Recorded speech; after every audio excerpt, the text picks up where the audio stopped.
नमस्ते कला इतिहास के विद्यार्थियों। आज के इस विश्लेषण में हम एक बेहद दिलचस्प सफर पर निकलने वाले हैं।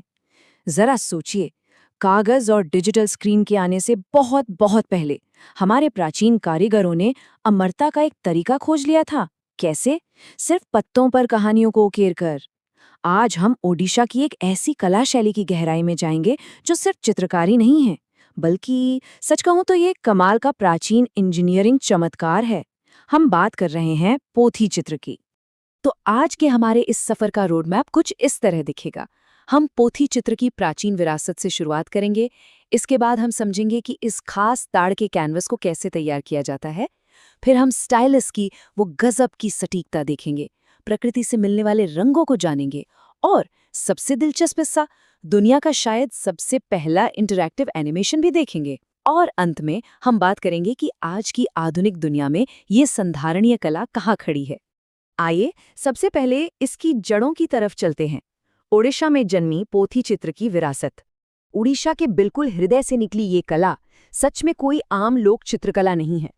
पोथी चित्र मूल रूप से ताड़ के पत्तों पर चित्रकारी करने की एक बेहद प्राचीन विधा है और इसमें जो सबसे अहम टूल इस्तेमाल होता है वो है लेखन, यानी एक बहुत ही नुकीला धातु का स्टाइलस।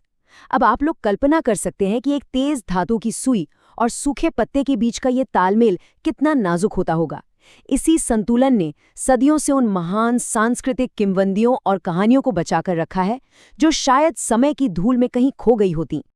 अब बात करते हैं इसके रॉ मटेरियल्स की। ताड़ के कैनवस की तैयारी, जो असल में संरक्षण का एक पूरा रसायन विज्ञान है। देखिए, ऐसा बिल्कुल नहीं है कि किसी कलाकार ने बस पेड़ से एक पत्ता तोड़ा और उस पर चित्र बनाना शुरू कर दिया। बिल्कुल नहीं। इसके लिए ताला या पामीरा पेड़ के पत्तों को खास तरीके से काटा जाता है। फिर इन्हें महीनों तक पानी में भिगोकर रखा जाता है, सुखाया जाता है और फिर उबलते हुए हल्दी के पानी में इनका उपचार किया जाता है। हल्दी क्यों? क्योंकि हल्दी के प्राकृतिक जीवाणुरोधी गुण ये पक्का करते हैं कि ये जैविक कैनवास कभी सड़ेगा नहीं। भिगोने, सुखाने और हल्दी में उबालने की ये सटीक केमिस्ट्री इसे इतना मजबूत बना देती है कि यकीन मानिए, ये बिना किसी खराबी के 1000 साल तक सुरक्षित रह सकता है। तो कैनवास तैयार है। अब आते हैं इसके सबसे मुश्किल हिस्से पर, स्टाइलस की सटीकता यानी नक्काशी की कला। जरा आंखें बंद करके उस स्क्रैचिंग वाली आवाज की कल्पना कीजिए। अभी कोई स्याही नहीं है, बस इस जैविक कैनवस पर एक धातु के उपकरण से नक्काशी हो रही है।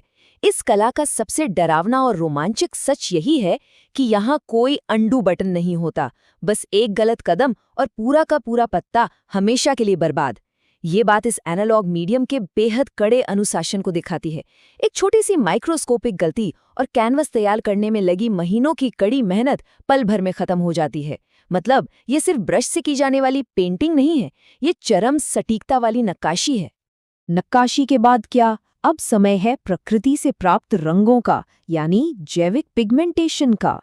नक्काशी पूरी होने के बाद ही असली जादू सामने आता है। उकेरे गए पत्ते पर अचानक काले रंग का पिगमेंट छिड़का जाता है और फिर उसे कपड़े से पोंछ दिया जाता है।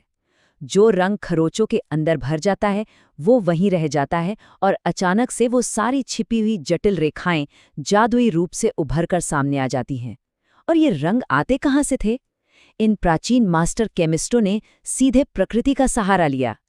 काले रंग की रेखाओं के लिए काजल को सेम के पत्तों के रस या चारकोल के साथ मिलाया गया, लाल रंग के लिए हिंगुला, पीले के लिए हरिताला और सफेद के लिए शंख के चूर्ण का इस्तेमाल हुआ।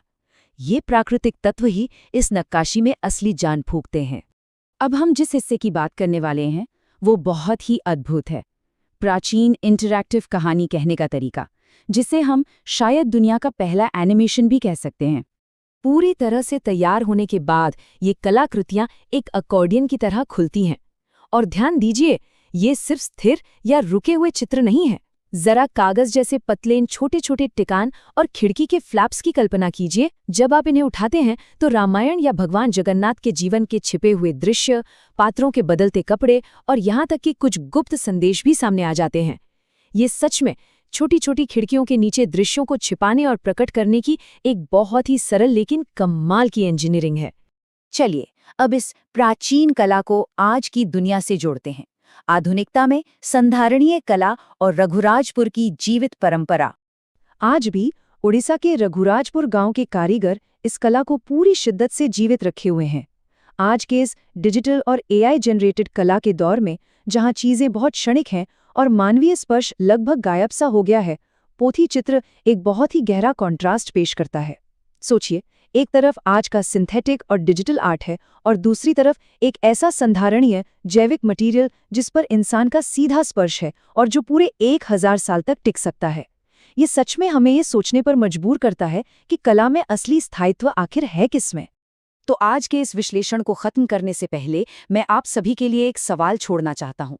जरा सोचिए, यदि हमारे आधुनिक जीवन के किसी एक दृश्य को हमेशा हमेशा के लिए एक पत्ते पर उकेरा जा सकता हो, तो वो कौन सी कहानी होगी जो उस अमरता की असली हकदार है? यह एक ऐसा सवाल है जो हमें इस बात पर विचार करने की चुनौती देता है कि आज की हमारी कौन सी कहानियां सच में 1000 साल के कैनवास पर रहने लायक हैं। इस प्राचीन इंजीनियरिंग और कलात्मक उत्कृष्टता को समझने के बाद ये सोचने वाली बात है ना? खैर, इस चर्चा में मेरे साथ जुड़ने के लिए बहुत बहुत धन्यवाद।